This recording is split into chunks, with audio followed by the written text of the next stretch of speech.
Entering the Dharma Realm Part 1 Chapter 39, continued, Good Wealth asked, sagely 1, what is the state of the liberation of the insurpassable banner like? At that time, the Rishi Bhishmadharanirsha stretched out his right hand and rubbed Good Wealth's crown. Then he took Good Wealth's hand. Thereupon Good Wealth immediately saw his own body traveling to worlds as many as dust motes in the Buddha kshetras of the 10 directions.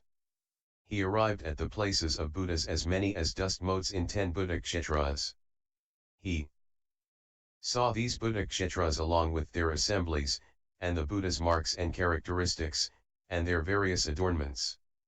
He also heard the Dharma which the Buddhas proclaimed according to what was liked by the minds of living beings. He completely penetrated every single word and phrase. He received and upheld each of them without any disorder or confusion. He also understood how these Buddhas purified and regulated their vows with various understandings. He also understood how these Buddhas accomplished their powers with pure vows. He also saw the physical characteristics which these Buddhas manifested according to the minds of living beings. He also beheld the great varicolored nets of brightness of these Buddhas, which were pure and perfect. He also understood the power of unobstructed wisdom and great light of these Buddhas. Moreover, he saw himself situated at the places of all these Buddhas.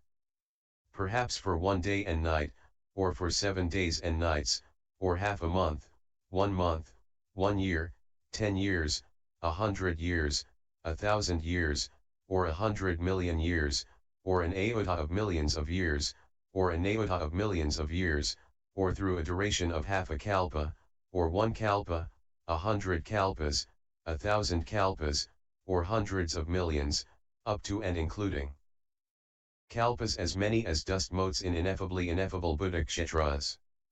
At that time, upon being illuminated by the light of liberation of the Bodhisattva's insurpassable banner, the youth Good Wealth obtained the light of the Vairochana treasury samadhi. Upon illumination by the light of the endless wisdom liberation samadhi, he obtained the light of universally gathering all directions dharni. Upon illumination by the light of the Vajra will dharni door, he obtained the light of ultimate pure wisdom mind samadhi.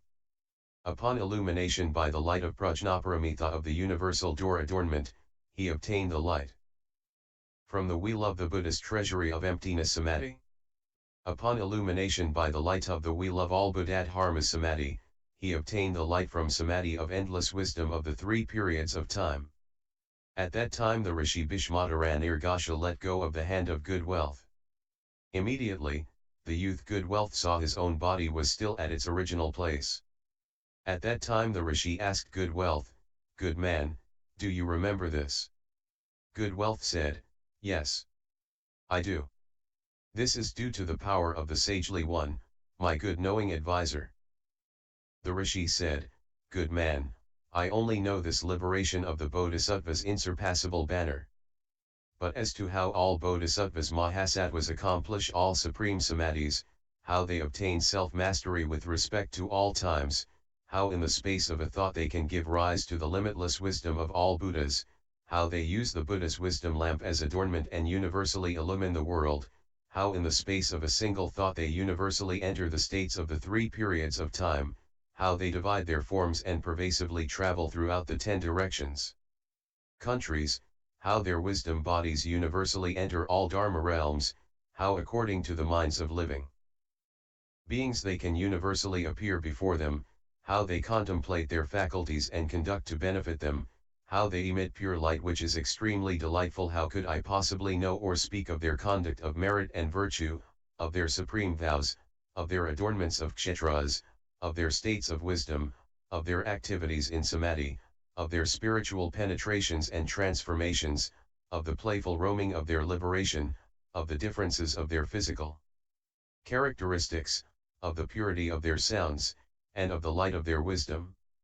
Good man, south of here is a village called Ishana where dwells the Brahman victorious heat. Go to where he is and ask him how a Bodhisattva studies the Bodhisattva conduct and cultivates the Bodhisattva path. At that time, the youth Good Wealth leapt with joy. He bowed at his feet, circumambulated him countless times, and gazed up at him with longing admiration. Then he bade farewell and took his leave. 9 Brahman victorious heat, village of Ishana dwelling of Dharma prince at that time, upon being illuminated by the liberation of the Bodhisattva's insurpassable banner, the youth good wealth dwelt in the inconceivable spiritual power of all Buddhas. He certified to the wisdom of a Bodhisattva's inconceivable liberations and spiritual penetrations. He obtained the inconceivable samadhi wisdom light of a Bodhisattva. He obtained the samadhi wisdom light of saturating and cultivating at all times. He obtained the samadhi wisdom light of understanding that all states rely and dwell on thought. He obtained the light of wisdom that is supreme in all worlds. In all places he manifested his body. With ultimate wisdom, he proclaimed Dharma which was level, equal, non-dual and without differentiation. With clear and pure wisdom he universally illumined all states. He could endure and receive all dharmas that he heard. He had pure faith and understanding. Towards the self-nature of dharmas, he possessed decisive understanding. His mind never abandoned the wonderful conduct of a bodhisattva. He sought all wisdom and never retreated. He obtained the wisdom light of the 10 powers. He diligently sought the wonderful Dharma, forever without tiredness or satiation. With proper cultivation and practice, he entered the Buddha state. He gave rise to limitless adornments of a bodhisattva. His boundless great vows had all been purified. With a wisdom that is without exhaustion, he knew the nets of boundless worlds. With an uncowardly mind he rescued limitless seas of living beings. He understood the states of the boundless conducts of a bodhisattva. He perceived the various distinctions of boundless wisdom. He saw the various adornments of boundless worlds. He entered into the subtle states of boundless worlds. He knew the various names and titles of boundless worlds. He knew the various languages and speech of boundless worlds. He knew the various understandings of boundless living beings. He saw the various activities of boundless living beings. He saw the maturation of the conduct of boundless living beings. He saw the different thought of boundless living beings. He recollected his good knowing advisor and traveled progressively until he arrived at the village of Ishana. He saw that victorious heat was cultivating all sorts of ascetic practices in his search for all wisdom. He had masses of fire on all 4 sides like great mountains. In their midst was a mountain of knives precipitous and of height unending. Climbing to that mountain top, he would cast himself into the fire. At that time, the youth good wealth bowed at his feet, stood, put his palms together, and said, sagely 1, I have already brought forth the resolve for anuttara samyak sambodhi. But I still do not know how a bodhisattva studies the bodhisattva conduct, and how he cultivates the bodhisattva path. I heard that the sagely 1 is skilled at guiding and teaching. I wish you would explain this for me. The Brahmin said, good man, if you can now go up this mountain of knives and throw yourself into the mass of fire, then all your bodhisattva conduct will be purified.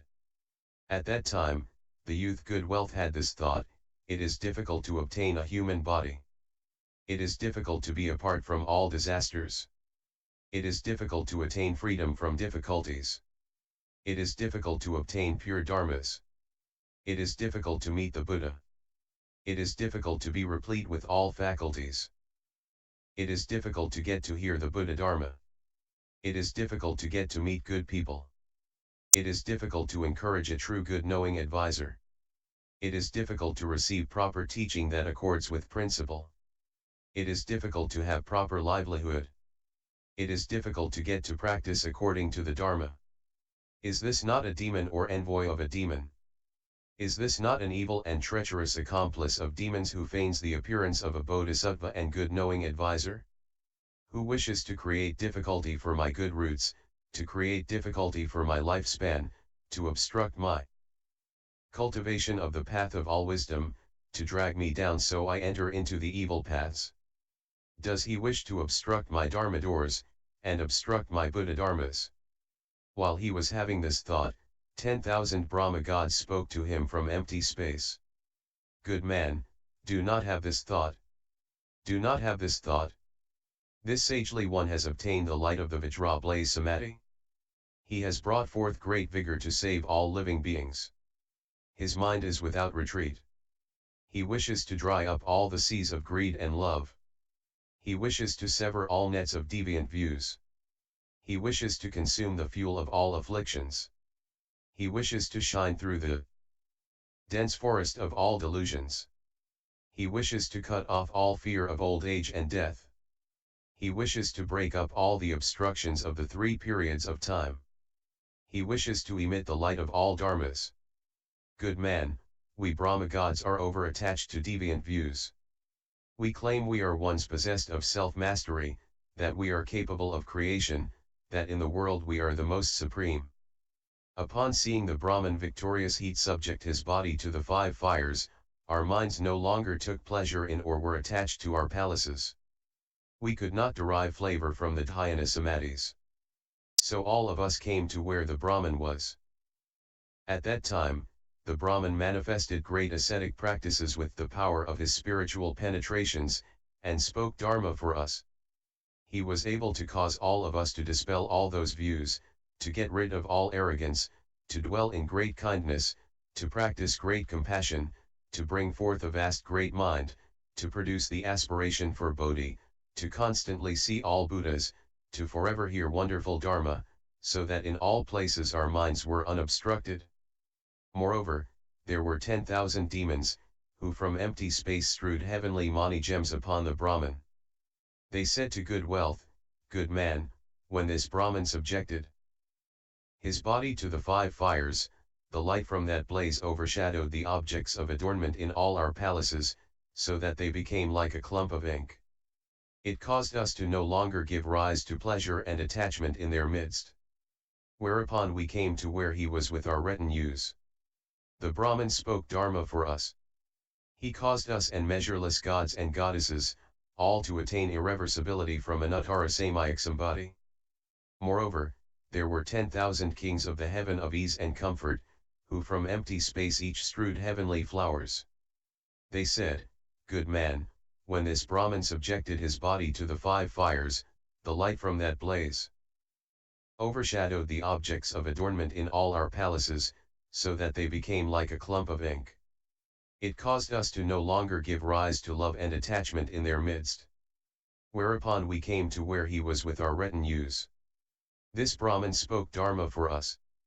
He caused us to obtain ease and comfort in our minds, to obtain ease and comfort in the midst of afflictions, to obtain ease and comfort in the midst of undergoing rebirth, to obtain ease and comfort regarding all karmic obstacles, to obtain ease and comfort regarding all samadhis, to obtain ease and comfort regarding articles of adornment, to obtain ease and comfort regarding our lifespans. Up to and including being able to obtain ease and comfort regarding all Buddhadharmas. Moreover, there were 10,000 kings of the heaven of bliss from transformations who in empty space played heavenly music respectfully as an offering. They said, good man, when this Brahman subjected his body to the 5 fires, the light from that blaze illumined the objects of adornment in our palaces and all the heavenly maidens. It enabled us not to become receptive to pleasures and desire, and not to seek pleasures and desire. Our bodies and minds became gentle and supple. Thereupon we came to where he was with our multitudes. At that time, the Brahman spoke Dharma for us. He was able to cause our minds to obtain purity, to cause our minds to obtain pure goodness, to cause our minds to obtain gentle suppleness, to cause our minds to obtain happiness, up to and including to cause us to obtain the purity of the 10 powers and purity of body to give rise to measureless bodies, up to and including to cause us to obtain the Buddha's body, the Buddha's speech, the Buddha's sound, the Buddha's mind, and to perfect and accomplish the wisdom of all wisdoms. Moreover, there were 10,000 Tushita, heavenly kings and measureless retinues of gods and goddesses, who in empty space, rained down a multitude of wonderful fragrances and bowed in veneration. They said, good man, when this Brahman subjected his body to the 5 fires, he caused all of us gods and our retinues to be without delight or attachment toward our palaces. Together, we came to where he was and heard him speak Dharma. He was able to cause us not to be greedy for states, to have few desires and no contentment, to bring forth happiness in our minds, to obtain fulfillment in our hearts, to give rise to good roots, to produce the Bodhi resolve, up to and including to perfect all Buddhadharmas.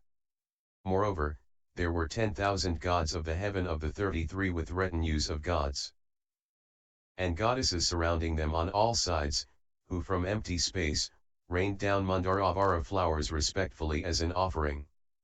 They said, "Good man, when this Brahman subjected his body to the 5 fires, he caused all of us gods to not give rise to pleasure and attachment toward heavenly music.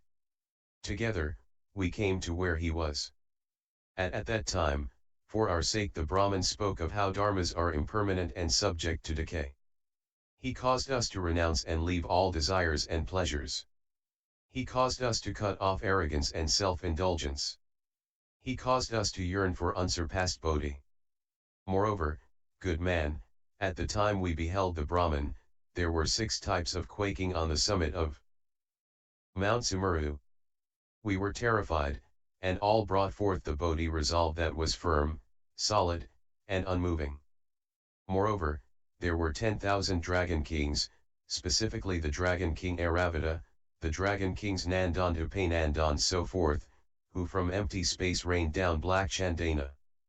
Measureless dragon maidens played heavenly music, and rained down wonderful heavenly flowers and heavenly fragrant water, respectfully as an offering. They said, "Good man, when this Brahman subjected his body to the 5 fires, the light from that blaze universally illumined all the dragon palaces.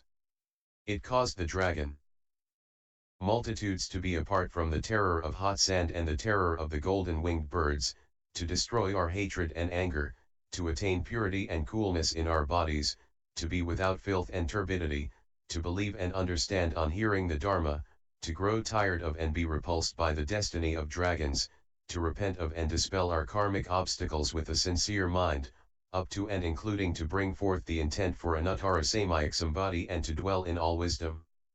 Moreover, there were 10,000 yaksha kings, who in empty space respectfully used various articles as offerings to the Brahman and good wealth. They said, "Good man, when this Brahman subjected his body to the 5 fires, we and our retinues all brought forth a mind of kindness and sympathy toward living beings. All Rakshasas, Kumbhandas, and so forth also gave rise to a mind of kindness. Because of this mind of kindness, they did not vex or harm living beings. They came to see us. We, along with them, no longer took pleasure in or were attached to our palaces. Together, we came to where he was. At that time, the Brahman spoke Dharma that responded to our potential. All of us obtained peace and joy in body and mind. He also caused measureless yakshas, Rakshasas, Kumbhandas, and so forth to produce the mind for unsurpassed Bodhi. Moreover, there were 10,000 Gandharv kings in empty space who said, "Good man, when this Brahman subjected his body to the 5 fires, the light from that blaze illuminated our palaces, causing all of us to experience inconceivable and measureless joy. For this reason, we came to where he was. This Brahman spoke Dharma for us, and enabled us to attain irreversibility from anuttara samyak sambodhi." Moreover, there were 10,000 Asura kings, who emerged from the great sea to dwell in empty space. They knelt on their right knees, put their palms together, and bowing forward, said, "Good man, when this Brahman subjected his body to the 5 fires, our Asura palaces, the great sea and the great earth all trembled and shook. This caused us to renounce our arrogance and self-indulgence. For this reason, we came to where he was and heard him speak the Dharma. We renounced and separated from flattery and deceit, and peacefully dwelt on the ground of patience. We became firm, solid and unmoving, and perfected the 10 powers. Moreover, there were 10,000 Garuda kings. Courageous might upholding king, who acted as their leader, transformed himself into a pure youth of an externalist way. In empty space he sang out these words, "Good man, when this Brahman subjected his body to the 5 fires, the light from that blaze illumined our palaces. Everything quaked and trembled, and everyone was terrified. For this reason we came to where he was. At that time, the Brahman spoke Dharma that responded to our potential. He caused us to cultivate and practice great kindness, to laud great compassion, to cross over the sea of birth and death, to rescue living beings from the mud of desire, to extol the resolve for Bodhi, to give rise to the wisdom of expedience, and, according to their potential, to tame and subdue living beings.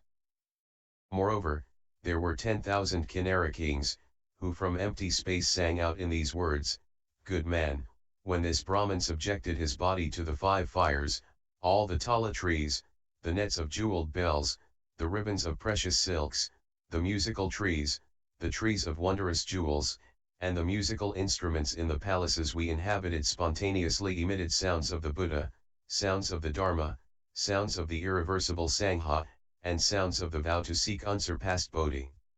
These sounds proclaimed how in a certain direction, in a certain country, a certain Bodhisattva brought forth the Bodhi resolve, or how in a certain direction, in a certain country, a certain Bodhisattva cultivated ascetic practices, renouncing that which is difficult to renounce, up to the point of purifying the conduct of all wisdom, how in a certain direction, in a certain country, a certain Bodhisattva went to a way place, up to and including how in a certain direction, in a certain country, a certain thus come one, having finished the work of a Buddha, entered parinirvana. Good man, if a person were to grind the grasses and trees in Jambudvipa into motes of dust, the extent of the number of those dust motes could still be known, but no one can know the extent of the names of Bodhisattvas, the names of thus come ones, the great vows they brought forth, the conducts they cultivated and so forth, which were proclaimed by the jeweled tala trees, up to and including the sounds played by the musical instruments within our palaces. Good man, upon hearing these sounds of the Buddha, sounds of the Dharma, and sounds of the Bodhisattva Sangha, we brought forth great joy and came to where he was. Thereupon the Brahman spoke Dharma that responded to our potential, and caused us and measureless other living beings to obtain irreversibility from Anuttara Samyak Sambodhi. Moreover, there were measureless gods of the desire realm, who in empty space respectfully made offerings of wonderful articles. They sang out these words, "Good man, when this Brahman subjected his body to the 5 fires, the light from that blaze illumined the Avasai and all the other hells.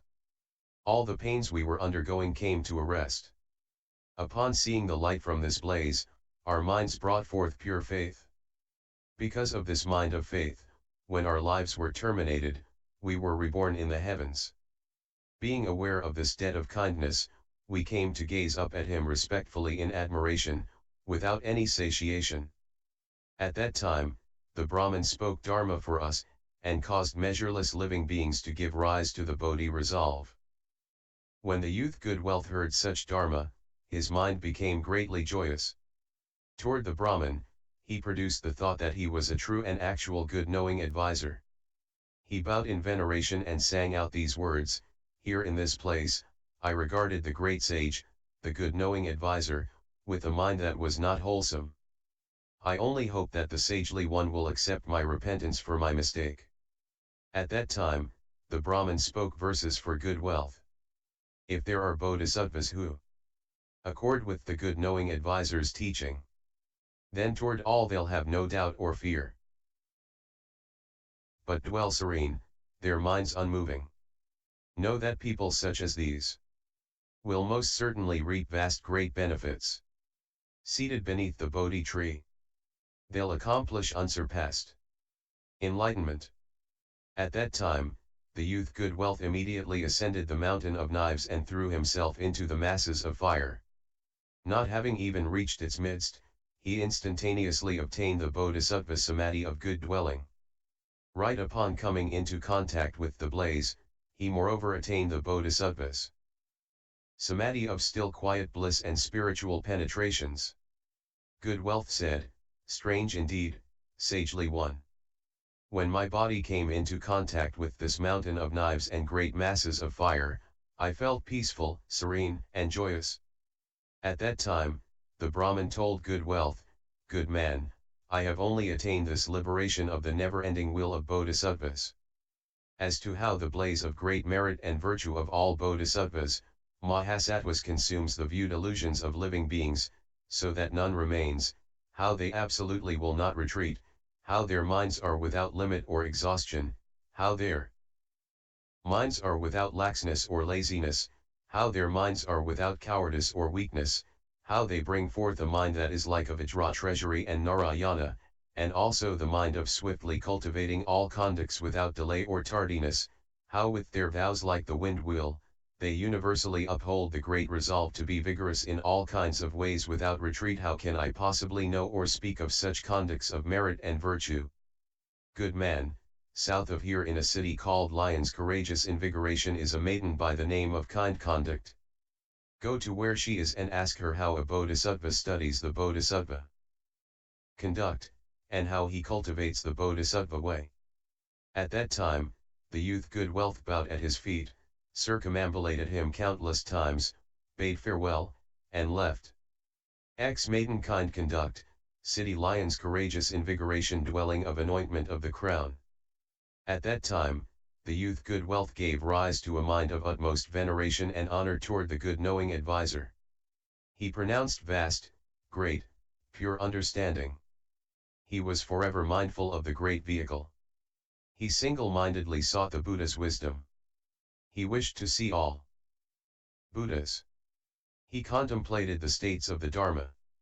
Unobstructed wisdom constantly appeared before him. Regarding all dharmas, he decisively understood the reality limit, the eternally dwelling limit, the limit of all kshānas of all three periods of time, the limit of being like empty space, the limit of non-duality, the limit of non-differentiation of all dharmas, the limit of non-obstruction of all meanings, the limit of no loss or damage throughout all kalpas, the limit of the non-limit of all thus come ones. Toward all Buddhas, his mind was without discrimination. He smashed the net of the multitudes of thoughts. He was apart from attachments. He did not grasp at the multitudes of all Buddhas' assemblies and way places. Neither did he grasp at the Buddha's pure lands. He knew all living beings are without a self. He knew all sounds are like echoes. He knew all forms are like reflections. He gradually went south and arrived at the city of Lyons, courageous invigoration. He sought everywhere for the maiden Kind Conduct. He heard that this maiden was the daughter of the King Lion Banner, that 500 maidens served as her attendants, that she dwelt in the palace of Vairochana treasury, that she proclaimed wonderful Dharma while seated upon a throne with a base of dragon, victorious chandana and gold-threaded heavenly net upholstery. Upon hearing this, Good Wealth went to the palace gate to try to see that maiden. He saw measureless multitudes entering the palace. Good Wealth asked them, "Where are all of you going?" They answered, "We wish to go to the maiden Kind Conduct, to listen to and receive the wonderful Dharma." The youth Good Wealth immediately had this thought, "Since this palace gate is without bars or obstruction, I should also go in." After Good Wealth went in, he gazed at the Vairochana treasury palace. The ground was made of crystal. Vaidurya fashioned the pillars. Vajra served as walls. Jambunita gold formed the partitions. Hundreds of thousands of lights made up the windows and doors. Asamkhya mani gems served as ornaments. Jewel treasury mani mirrors were hung all around as adornments. It was decorated with the world's foremost mani gems. Limitless jeweled nets were draped over it. Hundreds of thousands of golden bells emitted wondrous sounds. All such inconceivable multitudes of jewels and more served as its adornments. The maiden Kind Conduct had golden-hued skin. Her eyes were a violet color, and her hair was indigo. With Brahma's sounds she proclaimed the Dharma. Upon seeing all this, Good Wealth bowed at her feet, circumambulated her countless times, put his palms together, stood before her, and said, "Sagely one, I have previously brought forth the resolve for an Uttara Samyak Sambodhi. But I still do not know how a Bodhisattva studies the Bodhisattva conduct, and how he cultivates the Bodhisattva path. I heard that the sagely one is adept at guiding and teaching living beings. I wish you would speak them for me. At that time, the maiden kind conduct told good wealth, good man, you should regard the adornments of my palace. Good wealth made obeisance and proceeded to look all around him. On every wall, on every pillar, in every mirror, in every image, in every shape, in every mani gem, in every object of adornment, in every golden bell, in every jeweled tree, in every jeweled shape or image, in every jeweled bead, he completely saw the reflections of all thus come ones. From their bringing forth of the initial resolve, their cultivating of the Bodhisattva conduct, their accomplishing and fulfilling of great vows, their becoming replete with merit and virtue, their accomplishment of equal and proper enlightenment, their turning of the wonderful Dharma wheel, up to and including their manifesting entry into nirvana, there were none of these images that did not appear. It was as when the sun, moon, stars, and myriad phenomena of the sky can universally be seen reflected in clear water. All of this came about through the power of good roots from past lives of the maiden kind conduct. At that time, the youth good wealth recollected and was mindful of the appearance of all the Buddhas he had seen. Putting his palms together, he gazed up respectfully at the maiden kind conduct. At that time, the maiden told good wealth, good man, this is the door of universal adornment of Prajnaparamita. I have sought and obtained this Dharma in the presence of Buddhas to the number of sand grains in 36 Ganges rivers. Each of those thus come ones used a different door to cause me to enter this door of universal adornment of Prajnaparamita. What one Buddha had proclaimed, the rest of the Buddhas would not repeat. Good wealth asked, sagely one, what are the states connected with this door of universal adornment of Prajnaparamita? The maiden said, good man, when I enter this door of universal adornment of Prajnaparamita, I accord with my intent to reflect and contemplate, recollect and discriminate, and thereupon obtain the door of universality of Dharni. 1,000,000 Asamkhya Dharni doors all manifest before me. Specifically, the Dharni door of Buddha-kshetras, the Dharni door of Buddhas, the Dharni door of Dharma, the Dharni door of living beings, the Dharni door of the past, the Dharni door of the future, the Dharni door of the present, the Dharni door of the eternally abiding limit, the Dharni door of blessings and virtue, the Dharni door of the aids to the way of blessings and virtue, the Dharni door of wisdom, the Dharni door of the aids to the way of wisdom, the Dharni door of all vows, the Dharni door of delineating all vows, the Dharni door of accumulating all conducts, the Dharni door of pure conduct, the Dharni door of perfect and full conduct, the Dharni door of karma, the Dharni door of karma without loss or damage, the Dharni door of the flowing of karma, the Dharni door of affairs created by karma, the Dharni door of renouncing and being apart from evil karma, the Dharni door of cultivating proper karma, the Dharni door of self-mastery of karma,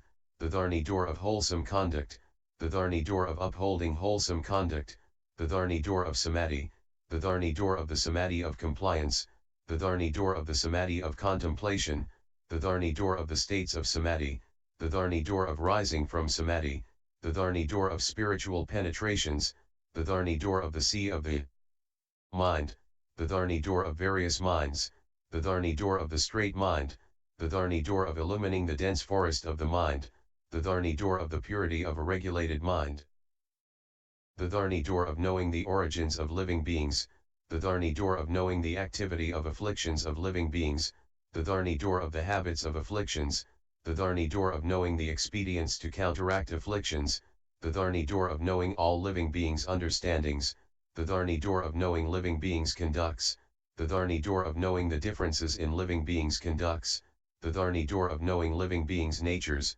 the Dharni door of knowing living beings' desires, the Dharni door of knowing living beings' thoughts, the Dharni door of universally seeing the 10 directions, the Dharni door of speaking Dharma, the Dharni door of great compassion, the Dharni door of great kindness, the Dharni door of still quietude, the Dharni door of pathways of languages, the Dharni door of both expedience and non-expedience, the Dharni door of compliance, the Dharni door of differences, the Dharni door of universal entry, the Dharni door of the limit of non-obstruction, the Dharni door of the universal pervasion, the Dharni door of the Dharma of Buddhas, the Dharni door of the Dharma of Bodhisattvas, the Dharni door of the Dharma of sound hearers, the Dharni door of the Dharma of those solitarily enlightened, the Dharni door of worldly dharmas, the Dharni door of the formation of worlds, the Dharni door of the decay of worlds, the Dharni door of the dwelling of worlds, the Dharni door of the pure worlds,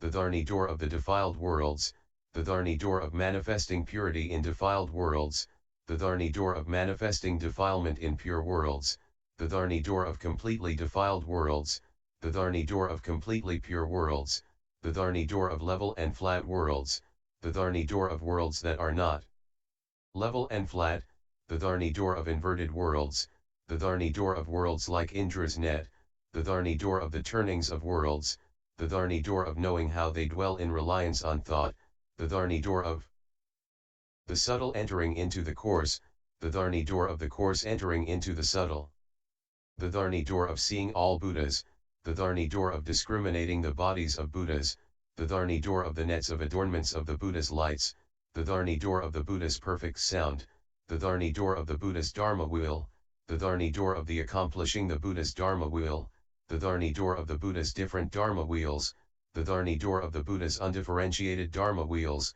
the Dharni door of the Buddha's explanation of Dharma wheels, the Dharni door of the Buddha's turnings of Dharma wheels, the Dharni door of being able to perform the Buddha's deeds, the Dharni door of discriminating the Buddha's multitudes and assemblies, the Dharni door of entering the Buddha's multitudes and assemblies, the Dharni door of the Buddha's power of universal illumination, the Dharni door of all Buddha samadhis, the Dharni door of easy and comfortable functioning of all the Buddha samadhis, the Dharni door of all the Buddha's dwellings, the Dharni door of all Buddha's upholdings, the Dharni door of all the Buddha's transformations, the Dharni door of the Buddha's knowing the workings of living beings' minds, the Dharni door of all Buddha's spiritual penetrations and transformational manifestations, the Dharni door of dwelling in the Tushita heaven palace, up to and including manifesting entry into nirvana, the Dharni door of benefiting limitless living beings, the Dharni door of entering most profound dharmas, the Dharni door of entering subtle and wonderful dharma, the Dharni door of the Bodhi mind, the Dharni door of giving rise to the Bodhi mind, the Dharni door of aiding the Bodhi mind, the Dharni door of all vows, the Dharni door of all conducts, the Dharni door of spiritual penetrations, the Dharni door of escapings, the Dharni door of purity of uniting and upholding, the Dharni door of purity of the will of knowledge, the Dharni door of purity of wisdom, the Dharni door of the limitlessness of Bodhi, the Dharni door of purity of one's own mind. Continued, I.